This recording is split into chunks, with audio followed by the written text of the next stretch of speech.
Welcome to a front row, well, actually third row seat to a panel I was on back in 2024 about leadership, specifically as a young professional.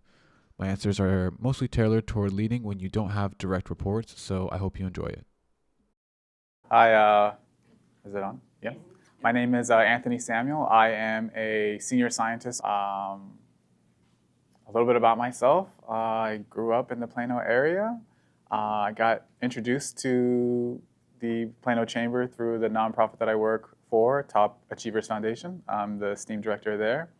And things about myself, I just really love science. I'm pretty much doing science all the time, whether it's reading about it, doing my own experiments at home. That sounded really bad too. And I'm very active, so I like surfing, working out, and learning different languages. So yeah. And what is your current role right now? So right now I'm a senior scientist.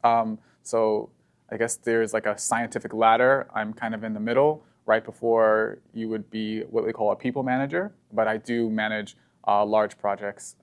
So we'll get into that with the questions today. But I would say I kind of got pushed into leadership. My personality doesn't really favor leadership. I kind of like to do my own thing, and people just ended up following me. So I guess I'm the leader.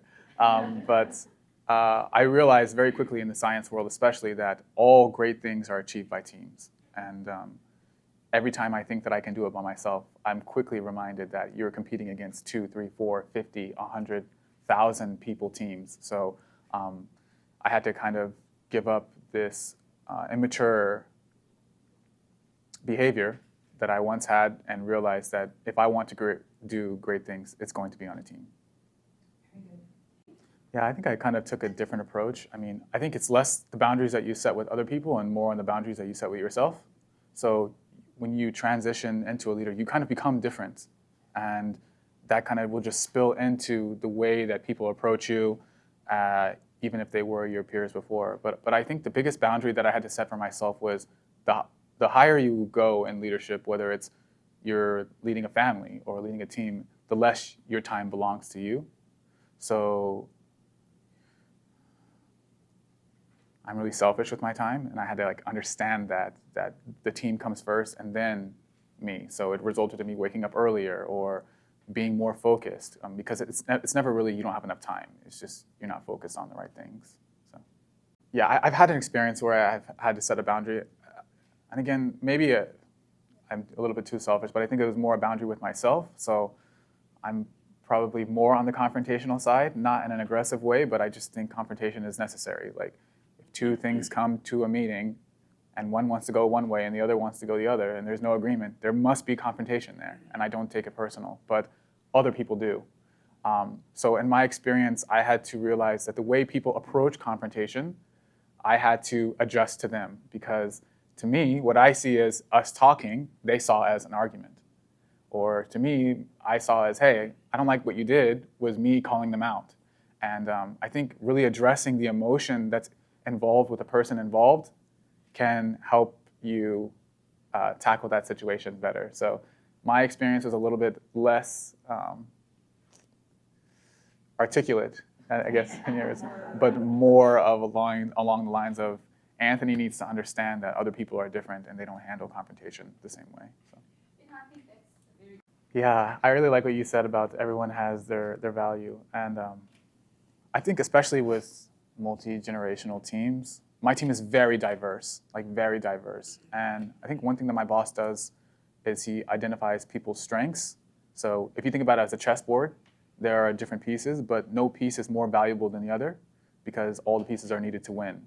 And that was something that I actually learned in Leadership Plano, was that I can carry the task over the line, but one of the requirements is everyone needs to feel like they were a part of the win. So a team would rather lose feeling together than win with only one person feeling like they won. So I think really just identifying the strengths of the team and using it and understanding, hey, this is this person's strength, we're gonna let them run with this, and finding value with everyone in the team. Everyone doesn't need to have the same value, or else you don't really have a team. You just have a bunch of copies of the same person. So.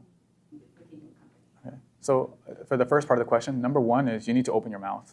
Like, you need to tell people you're interested in leadership. No one is going to know, and you think that the company is looking out for the next leaders. People are looking out for their own development. If you want to be a leader, you need to open your mouth.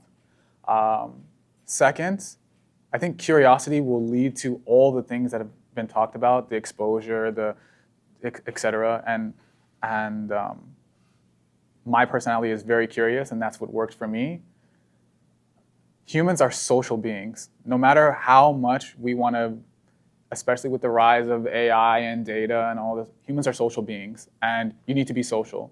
And you might say to yourself, I'm very introverted. Introversion is not the same thing as being social. You can be introverted and still be social. So don't cast that I'm introverted, therefore I don't like to talk to people. It's something deeper than that. There might be an insecurity. There might be a worry of how you come off. There might be a, I'm afraid of what this person's going to think about me, or I don't feel ready. But being introverted is not an excuse to not be social. And you need to do it sooner rather than later. Because I think of the way you think of yourself kind of like the stock market. By the time the value is realized, the value has changed. So by the time you think you're ready to be a leader, you've already been ready. So jump, open your mouth, and just be curious, and you'll find it. You'll find it. That's very good advice. Yeah, I agree with what Ashley said. And I think managing expectations is more valuable than performance. People want to know that you say what you're going to do and then you do it. And then the thing that holds people the most back is likability. I don't care how good you are at something. If people don't like being around you, it's just not a good deal. Like, there are times where I've completely done something 10 times harder just because I didn't want to deal with a specific person. Because I know it's like, they're going to make me take work home and I'm going to like lose sleep. And it's just like, just being around that person is just, I can't do it. So I think working on, I don't want to say likable in like a very artificial way, but just be somebody that people want to be around. Everybody has issues. You all have issues. You all walked in here with issues that nobody knows about except you. But like, don't put that on other people, because people will feel that and they're just not going to want to work with you. So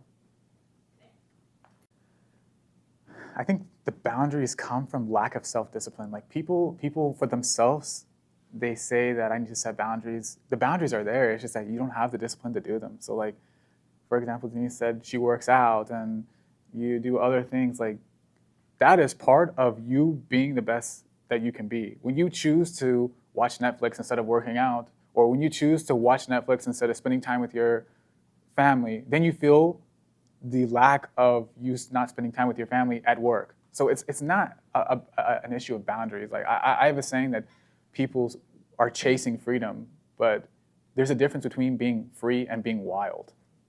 When you have no boundaries, you're just untamed. So. I think